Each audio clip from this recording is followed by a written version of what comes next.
Pada intinya kalau mau jadi YouTuber itu harus punya konsep dari awal. Mau dibawa kemana nih channel kita. Jadi jangan sampai pas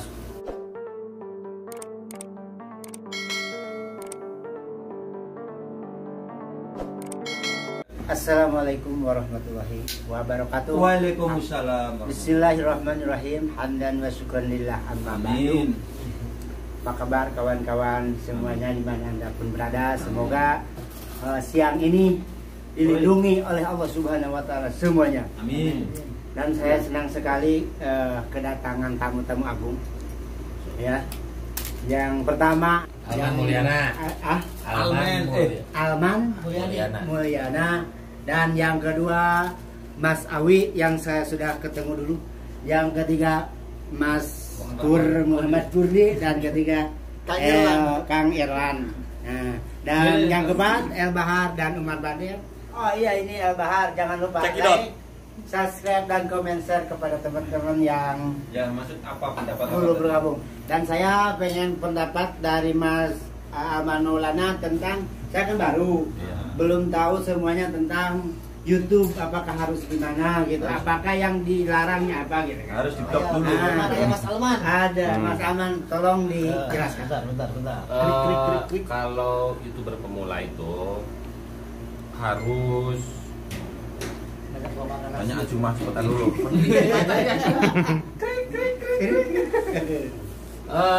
Pada intinya kalau mau jadi YouTuber itu harus punya konsep dari awal. Mau dibawa kemana nih channel kita. Jadi jangan sampai pas udah besar kita kehabisan ide. Jadi harus punya target penonton. Misalkan kita mau ngebahas tentang TKI, ya TKI terus seputaran kehidupan TKI. Tapi yang jelas yang di-share itu hal positifnya aja, gitu loh. Misalkan sekarang nih kan lagi masa pandemi, para TKI khususnya para muto itu seperti apa kehidupannya, seperti apa tingkat kesulitannya. Nah itu terus digali aja. Jadi kalau YouTuber pemula itu hari ini ngebahas TKI, besoknya ngebahas kalau Masjidil Haram sih nggak apa-apa, tapi jangan sekarang ini kan di Masjidil Haram lagi ketat. Iya betul. Jadi lebih baik kita nyari amannya aja, bikin konten di luar Masjidil Haram. Banyak kok, nggak bakalan kehabisan ide bagaimana kehidupan di sisi lain tentang kota Mekah. Yang jelas tuh harus kreatif lah, harus kreatif. Kalau mau jadi YouTuber tuh memang YouTube itu tidak susah-susah amat, tidak gampang-gampang amat. Kalau memang gampang, pasti orang di seluruh dunia ingin jadi YouTuber sekarang. Benar nggak Mas Awi? Betul. Benar. Harus konsisten. Jangan pernah ngambil video orang, ngambil musik orang, karena YouTube itu aturannya ketat, beda dengan media sosial lainnya, karena bersangkutan dengan Google AdSense. Ya harus kreatif aja dari sekarang, ditata dari sekarang. YouTube itu harus punya identitas, harus menjadi diri sendiri, jangan menjadi diri orang lain. Di belakang layar kita selengehan, di depan layar kita tiba-tiba jaim, so iye gitu. Jangan. Harus jadi diri sendiri, karena YouTube itu dikelola. Selama YouTube itu ada di dunia ini, YouTube itu akan semakin ramai insya Allah. Nah, kebayang nggak kalau kita menjadi diri orang lain, betapa capeknya gitu. Jadi berjalan, seiring berjalan waktu nanti juga public speaking itu akan terasa dengan sendirinya. Ya mungkin saran dari saya segitu aja sih. Harus punya konsep dari sekarang, harus dikonsep matang-matang. Jadi jangan hanya sekedar untuk main-main aja di YouTube. Mungkin Mas Awi mau menambahkan? Ya, dianya tanya apa? Ya, saya mau nanya sedikit untuk Mas Awi, karena saya udah 2 kali kenal sama dia. Alhamdulillah. 2 kali kenal apa 2 kali ketemu nih? 2 kali ketemu saya sama ini. Alhamdulillah saya dipertemukan lagi oleh Allah sekarang. Amin. Nah sekarang saya mau tanya, mungkin tahu ya, sekarang tentang umroh ya, kira-kira banyak jamaah dari kita kira-kira pernah mendengar kapan kira-kira pernah mendengar dari orang atau tidak? Enggak pernah. Kapan masuk mulai masuk umroh ke tanah suci ini walaupun dari India atau dari Indonesia dan dari manapun waktunya kira-kira pernah tahu atau pernah? Kalau menurut informasi dari Kementerian Haji dan Umroh Arab Saudi ini belum ada perkembangan yang terlalu banyak tentang kedatangan jamaah umroh karena pada saat ini kan coronavirus kan belum normal gitu loh. Walaupun dari Indonesia sekarang sudah masuk itu jumlahnya hanya ratusan dan itu pun harus menggunakan protokol ketat COVID-19. Salah satu contohnya ketika pulang ke Indonesia harus di karantina gitu. Walaupun banyak yang mengajukan jamaah umrah itu harus dikhususkan tidak di karantina, kan tidak adil juga. Apa bedanya TKI dengan jamaah umrah? Semuanya sama manusia, tidak boleh dibedakan.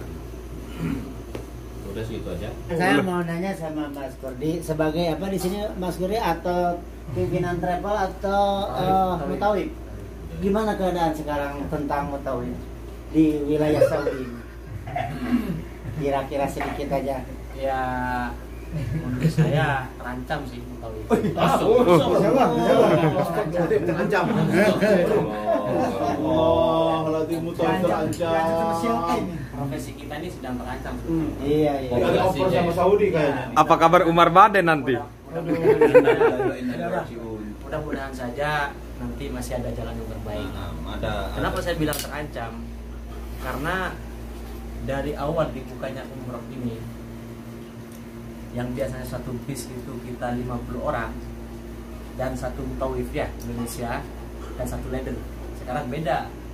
Jadi di satu bis itu satu mutawif orang Arab dan satu mutawif orang Indonesia yang harus prosedurnya dari muasasah. Jadi kita tidak langsung hubungan dengan travel. Kalau kita langsung hubungan dengan travel kan kita bebas mau minta gaji. Jadi mutawif yang bodong-bodong gak bakalan laku ya? Nggak ada sekarang. Punah. Nah, itu. Ya, mudah-mudahan masih bisa ada jalan dan nanti bisa kembali lagi dengan semula yang kita biasa bekerja seperti itu. Karena itu memang sama kita enak, sama jamaah juga enak. Gitu. Tapi sih itu aturan manusia. Ya mudah-mudahan kalau seandainya nih normal 100% seperti semula. Ya butuh waktu lah. Ya butuh waktu cuma gitu kan. Ya mudah-mudahan lah. Ya, Mungkin sekitar 10 tahun lah. Terancam. Sebetulnya saya dari dulu udah pengen ketemu sama Mas Alman Maulana sama ini belum ini. Iya masih mau. Tanya dulu. Mau nanya gitu. Tapi ini kawan-kawan gak ada yang ngajak sama saya. Sebenarnya saya udah dari dulu pengen ketemu. Kenapa nggak Iya, diajak? kemarin tuh Nggak saya tahu. ngomong gini, kenapa Umar Bade nggak diajak? Biar saya naik Oh. dulu. Kenapa saya ingin ketemu sama Mas Alman sama Erlan itu Mas Erlan itu disebut sama saya itu barokah. Jadi bisa bawa orok dari Mekah. Nah, iya barokah ya kan. Nah, gimana berapa lama di sini atau istri dari Indonesia apa dari sini bisa? Tanya dulu kan penonton kan belum tahu profesinya apa. Oh iya. Balikan lagi udah. Bagian lagi. Nah, Mas Irlan sekarang di sini di Mekah. Kang Irlan ini profesinya apa sih? Saya belum tahu dan mungkin penonton. Iya Bener. Dan mungkin penonton juga ada yang belum tahu. Apa? Selain sebelum jadi YouTuber. Kerja apa dulu? Ini saya Mas Awi mau menjawab. Apa dulu itu kan Irlan profesinya sebelum jadi YouTuber. Ya. Dulu itu dia pencopet. Bukan itu mungkin itu tidak diharapkan sama penonton ya. Jangan itu tidak diharapkan sama penonton. Yang benar aja. Jawab. Saya mau tanya, ini kan sukses. Menurut saya ini benar-benar sukses ya. Amin. Tapi saya mau nanya sebelum menjadi YouTuber, dia tuh kerjanya apa dulu? Apa Ya, saya bisa menuruti dia atau enggak gitu? Pengen sih seperti itu. Saya kamera saja udah hilang. Dulunya artis pencopet. Dia lari ke sini. Oke semuanya, assalamualaikum warahmatullahi wabarakatuh. Waalaikumsalam. Untuk subscribernya siapa? Duden Harlino. Duden Abdul Salam, nanti marah orang Jakarta. Untuk semua subscribernya Duden Abdul Salam, sebelumnya saya mengucapkan assalamualaikum warahmatullahi wabarakatuh. Salam kenal dari saya. Nama saya Kang Irlan. Raja copet dari mana? Jadi saya mau menjawab pertanyaan dari pemilik channel Kang Irlan ini. Sebelum terjun ke YouTube itu kerjanya apa? Saya mau klarifikasi juga ini bahwa saya itu dulunya bukan tukang copet ya. Bukan tukang copet. Saya datang ke sini tujuannya baik-baik. Perantau ke Arab Saudi ini ya bekerja, mencari nafkah untuk menghidupi keluarga di rumah dengan cara datang ke Arab Saudi. Pertama datang ke Arab Saudi ini saya bekerja di restoran. Restoran di Sofwa ya. Di Sofwa, alhamdulillah saya mengabdi 3 tahun di sana. Kemudian saya mengundurkan diri dan ada teman atau kawan yang begitu dekat dengan saya untuk terjun ke dunia mutoid seperti halnya Mas Kurdi, kemudian Umar Badin juga. Sekitar tahun 2018 akhir saya berprofesi sama juga seperti mereka jadi mutoib atau pelayan jamaah haji maupun jamaah umroh, dari mulai penjemputan ke airport sampai pelaksanaan ibadah umrohnya sampai acara ziarah city tour bahkan sampai kepulangan. Nah setelah dari itu berhubung sekarang jamaah umroh itu sudah tidak normal seperti biasa lagi ya. Jadi kita masih belum bekerja di sini. Dan alhamdulillah saya terjun ke YouTube dari tahun 2019 awal sampai saat ini. Ini urusan Alhamdulillah. Apalagi mau tanyakan ya? Ya sudah segitu aja lah. Yang penting doanya dari saya. Semuanya para YouTuber yang formula senior atau junior. Yang formula? Yang ya saya yang formulanya. Mendoakan sama senior dan junior semoga panjang umur dan sehat semuanya. Amin. Oke. Oke. Pembicaraannya tentang semuanya sudah dijelaskan dan saya sekarang akan closing. Closing akhir akan ya. Yang saya perhatikan pemilik channel ini siapa? Duden Harlino ya? Duden Abdul Salam. Duden Abdul Salam ini ngomong-ngomong mirip ini loh, yang Kaisar. Karena apa namanya sebagai apa? Kaisar. Nah itulah, makanya jadi ke bawah lah. Bapak juga bisa nggak Kaisar itu? Saya mau nanya, ini maaf ya, itu ini jenggot udah berapa tahun? Ini makanya saya belum dipotong jenggot ini karena nggak viral. Jadi selalu belum dipotong, nanti di airport katanya mau buat tahunan. Tapi jatuh separuh gitu. Jatuh separuh. Sedikit lagi. Oke. Mau disumbangkan Bila topik kualitas ya. Oke, saya undur diri. Akhirul kalam. Assalamualaikum warahmatullahi wabarakatuh. Neng. Goreng kopi. Wawancarai tentang